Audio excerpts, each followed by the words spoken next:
Hello guys on Voice of Betrayal, where every lie has a voice. My name is Michael. I'm 36.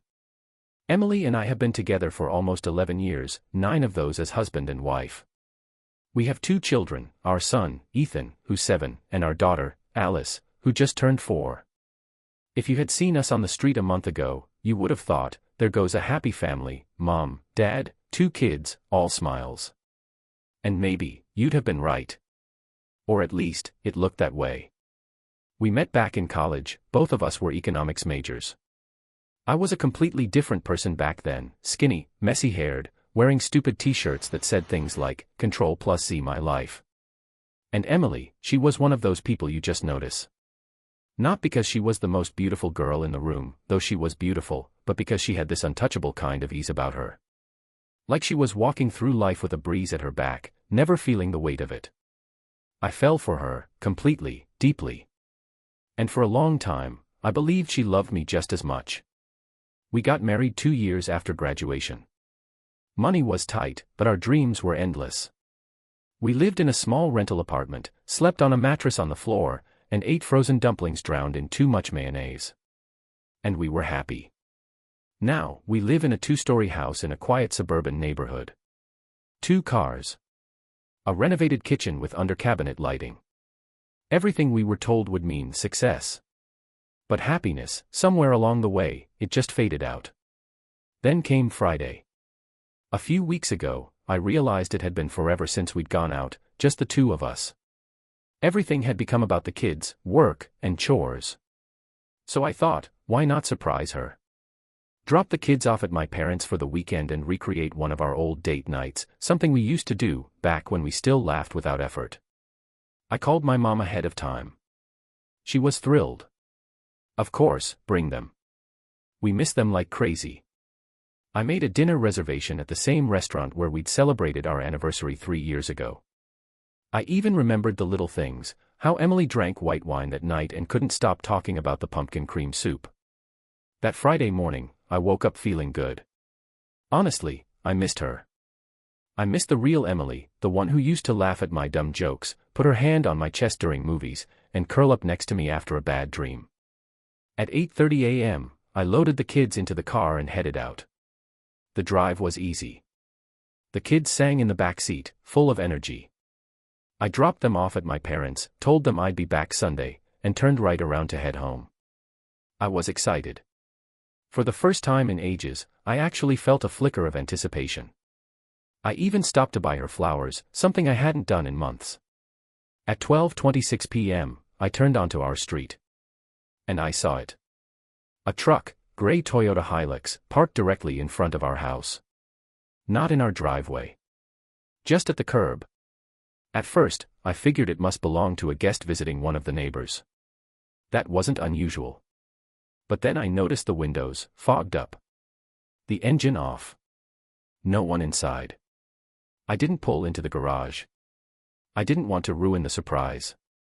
Instead, I parked a couple houses down, got out with the flowers, and quietly walked along the side of the house to the basement entrance. We had a side door that opened into the lower level. I'd made myself a spare key for exactly this kind of thing. The plan was simple: sneak in, come up the stairs, and surprise her. I opened the door and slipped inside. Dark. Quiet. Almost. Then I heard it, from the floor above. A voice. Her voice. At first, I thought she was on the phone. Or maybe singing to herself. But then I heard something else, something unmistakable. Sounds that can't be misinterpreted. Moaning. Then a man's voice. Rough. Low. Definitely not mine. My legs nearly gave out beneath me. I froze in the shadows, the bouquet trembling in my hand. You don't feel anything rational in a moment like that. No plan. No order. Just a wave of white-hot static that drowns everything else out. I didn't storm upstairs. I didn't yell. I just sat down on the bottom stair. Listening. Not because I needed to know more, but because I physically couldn't move. After a few minutes, something inside me clicked. I had to see. Not to confront, not yet. But to confirm. To lock it in. To prove to myself I wasn't dreaming. I pulled out my phone. Opened the camera. Turned off the sound. And slowly crept up the stairs. The kitchen was empty. I could hear them in the living room, unmistakable now. I kept myself hidden, just out of sight, and raised my phone. Just enough to capture a clear angle around the corner. And I saw it. All of it. Emily. My wife. Completely wrapped around a man I had never seen before. Her body, her voice, all of it given to him. Not me. I couldn't hear what they were saying. But I didn't need to. Her face said everything. Relaxed. Smiling. Satisfied. So foreign. I hit record. My hands were shaking, but I filmed. Not for revenge. Not yet. Maybe just to make it real. At one point, she stood up, took his hand, and said they should head upstairs. Then she added, casually, "We've still got plenty of time." It's strange how fast you can go from being a husband to being a ghost in your own life. From lover to witness. From protector to coward. I watched them go upstairs. I stood there, in the hallway, clutching my phone, staring into the empty living room that still echoed with what had just happened. The flowers I brought were crushed in my hand, limp and forgotten. I could still hear her voice, laughing, teasing, like it belonged to a stranger. She said they had time. I found his jeans tossed over the side of the couch. His wallet had fallen partway out of the back pocket. My hand moved before I could even think about it. I pulled it out, snapped a photo of his driver's license, and memorized his name. Jason Miller. 34 years old. Lives in a neighboring town, about 20 minutes away. I didn't recognize him. I couldn't even remember the last time Emily mentioned someone new. The name meant nothing to me. But now it was etched into the raw flesh of my memory. I walked back downstairs, out the same way I came in. My car was waiting 3 houses down. I sat inside and locked the doors, like that would somehow protect me from the tsunami inside my chest. And then, I cried. Not a single tear down the cheek kind of cry. No. I broke. Violently. The kind of cry you never let anyone see. I pounded the steering wheel. I yelled without sound. I shook like I was freezing, but my body was boiling. I watched the video again. Needed to confirm it wasn't some hallucination. But it was all there. Every second. Every detail. She was someone else. I stayed in the car for 35 minutes. Couldn't go back to my parents, not without the kids asking why I'd returned. I couldn't tell them. Couldn't tell anyone. Eventually, I wiped my face, pulled into the driveway, and opened the garage like it was any other night. I took my time entering the house. I made sure she heard me. Let the garage door rumble.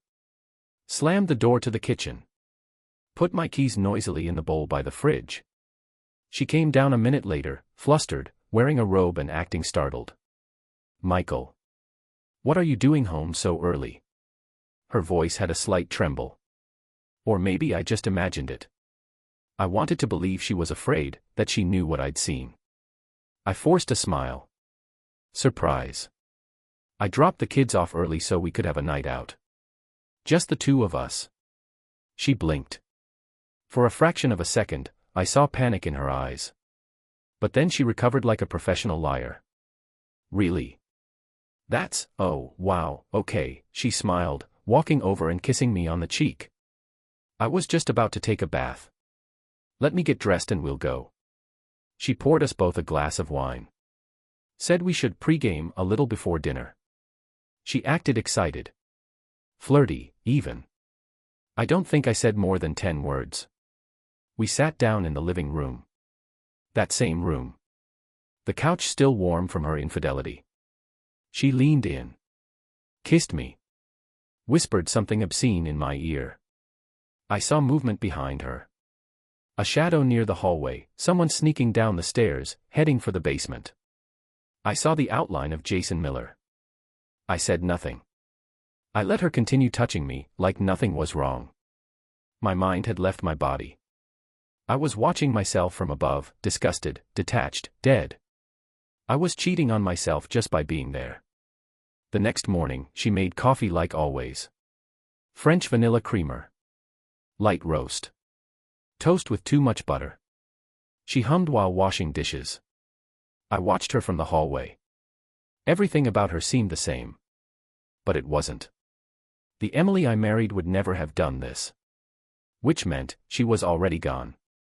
I didn't confront her. I didn't scream. I didn't even ask who he was. Instead, I played the role. I told her dinner was lovely. I kissed her forehead before bed. I smiled at the kids when they video called. But inside, I was dissolving. I started watching the video every night. Sometimes more than once. 10 times. 12. It became a ritual, like self-harm without blood. I watched her laugh. I watched her eyes roll back. I listened to the way she moaned his name. His name. Not mine.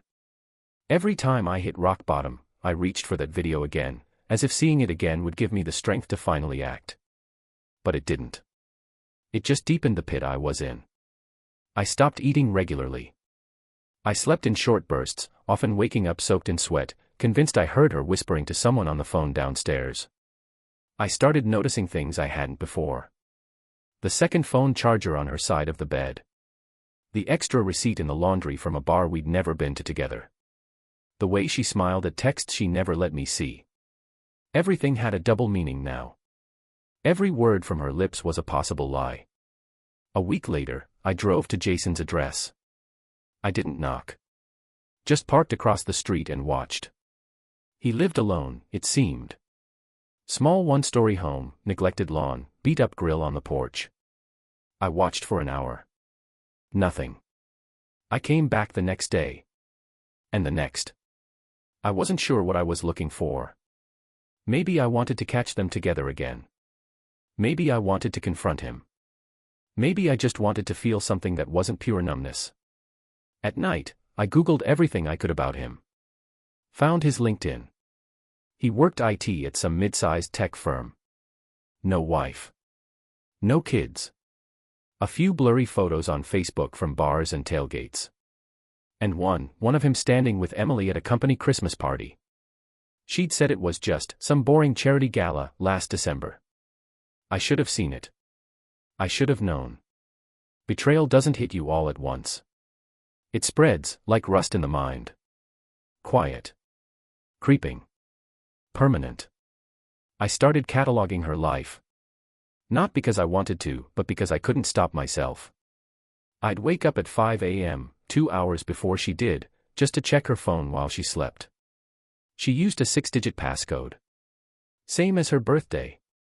Pathetic, really, how easily I could break into the world she kept from me. Her texts were mostly clean. But I wasn't stupid. She deleted the ones that mattered. What she didn't know was that I had installed monitoring software. Quiet.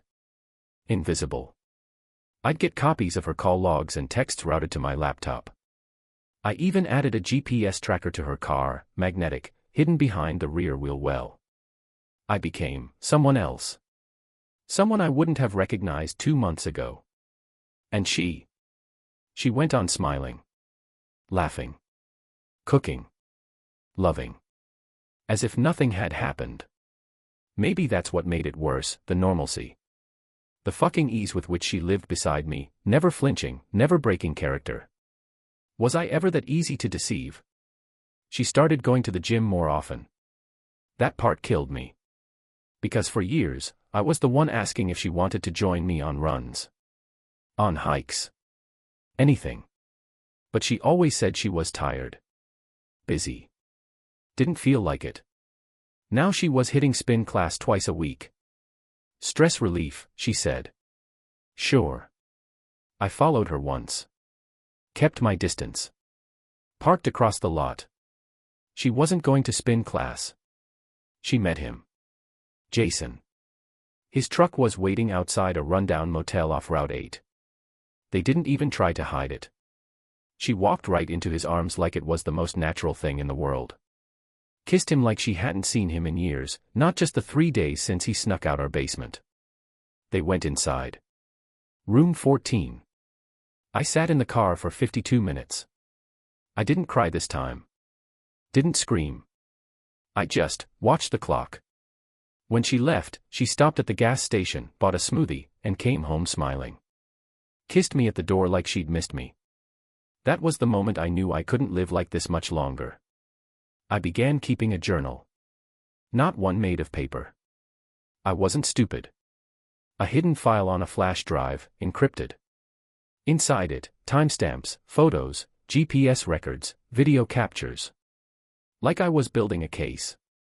Like I needed to prove to someone that this wasn't a nightmare. Maybe to a lawyer. Maybe to myself. I wrote in it every day. Mostly late at night. While she slept beside me. The irony burned. She lay inches away, wrapped in sheets I'd bought, in a home I helped build, while I poured my agony into digital purgatory. I started drinking. Not heavy, not yet. But enough to dull the edges. To make sleep easier. To make sex with her bearable. Because yes, we were still sleeping together. She touched me like nothing had changed. And I let her. Even in those moments, I'd close my eyes and wonder if she was pretending I was him. Or worse, if she wasn't pretending at all. One afternoon, I received an email from a burner address I didn't recognize. No message. Just an attachment. I opened it. It was a photo of me. Sitting in my car. Parked outside Jason's house. Taken from behind a fence. At night. Someone had been watching me. My heart stopped. I deleted the email instantly. But it didn't matter. The fear was already seated. Had they figured out I was following them? Were they trying to scare me off? Or was she just toying with me, making it a game? I slept with a knife under my pillow that night. Not because I thought they'd attack me. But because I wasn't sure if I'd still want to be alive by morning. The next few days passed like static. I stopped talking at dinner. She asked me once, "Are you okay?" I smiled and said, "Just tired."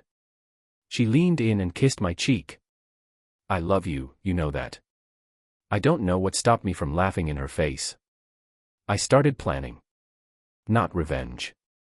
Not really. But confrontation. Controlled. Calculated. A setup. I wanted her cornered, not just emotionally, but physically. I wanted her to squirm. To see my face when she realized the game was over. I started recording voice memos. Practicing what I'd say. Imagining her reactions. Sometimes I pictured her breaking down, crying, begging. Other times I saw her cold, defiant, unapologetic. Most nights I'd stand outside our bedroom, looking in, trying to figure out which version of her was real. Neither felt like the woman I married. It happened on a Tuesday. I'd gotten another alert. Her car had stopped, not at the gym, not at work, not near the school. It was his place again. This time, I drove straight there. I didn't stop across the street. I pulled right up behind his truck and parked. My hands were trembling. Sweat poured down my back. My vision pulsed. I walked to the door. I knocked. 1 beat. 2. Then I heard her voice. Her fucking voice. Laughing. Muffled through the door. And his, laughing with her. I knocked again, harder. Silence. The door didn't open. I stood there for another full minute. Then I turned. Walked back to the car. And drove. I didn't know where I was going. But I knew I was finally ready. Some men scream when they find out. Some men break things. I waited. I watched. And then I set the table. The next few days were strangely peaceful. Not because things got better, but because I'd made a decision. I was done playing the part. Done pretending. The longer I waited, the more dangerous I felt. But not in a violent way. I'd found clarity in the chaos. And clarity is terrifying. I stopped checking her phone. Stopped following her. Stopped looking at the GPS tracker. I didn't need more proof. I had everything. That Friday, I told Emily I was planning a surprise for her. Just like I had weeks ago, before everything fell apart. I told her to dress nice. That I'd make reservations. Get a babysitter. That we needed to reconnect. Her eyes lit up like a guilty child being offered forgiveness. She smiled and said, "You don't know how much I need this." She had no idea. I spent that afternoon preparing the house. Not with candles. Not with music. With evidence. I laid it all out on the laptop in the living room, the videos, the photos, the GPS logs. One folder. Labeled. When you lied. Then I sat back and waited. She came downstairs at 6:42 p.m. exactly. Hair done. Red lipstick. Tight dress. She looked beautiful. But not to me. I saw her differently now. Like watching someone wear your mother's clothes and pretend to be family. Familiar, but wrong. She smiled. "You didn't even tell me where we're going." I nodded toward the couch. "We're not going anywhere," I said quietly. "Sit down." She froze. "What's wrong?" "Sit. Please." Something in my voice must have told her I wasn't playing around. She sat. I reached for the remote and turned on the TV. The folder appeared on the screen. Her name flickered in cold white letters. When you lied. She didn't move. Didn't blink. I opened the first video. The one from the basement, when I caught them. I hit play. No sound. Just the raw image of her, with him. Her mouth fell open slightly. A whisper escaped her lips, not a word. Just air. Then she looked at me. "Michael." Her voice was breaking already. I didn't flinch. I played the next one, the motel. Then a screenshot of Jason's license. Her text to him, "Can't wait to taste you again." GPS logs. Photos of her car outside his house. By the end, she was crying. Not sobbing. Not yet. Just shaking. A single stream of mascara down her cheek like a soldier bleeding from a single bullet wound. I paused the screen. Then finally spoke. "How long?" She couldn't look at me. I repeated it, louder. "How long, Emily?" 7 months, she whispered. I nodded. "So everything since Christmas has been fake?" "No," she grabbed my arm. "Michael, it wasn't like that, I didn't mean." "Don't insult me," I said coldly. "You don't get to narrate now." She went quiet. I looked her dead in the eyes. "Did you ever think about the kids? Did you ever think about what it would do to them? What it would do to me?" "I didn't plan it." She was weeping now. "I didn't mean for it to go this far.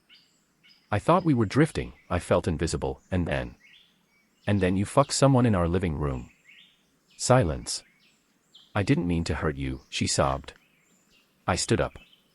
"That's the only honest thing you've said tonight." She tried to explain. To apologize. To beg. I didn't raise my voice once. I just stood there, listening. But I wasn't hearing her anymore.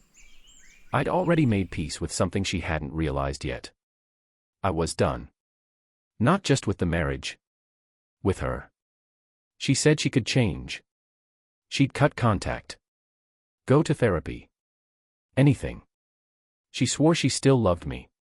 But all I saw was someone who regretted getting caught, not someone who regretted the betrayal. I looked at her for the last time the way a man looks at the grave of someone who died long ago. "You don't love me," I said. "You loved who I used to be.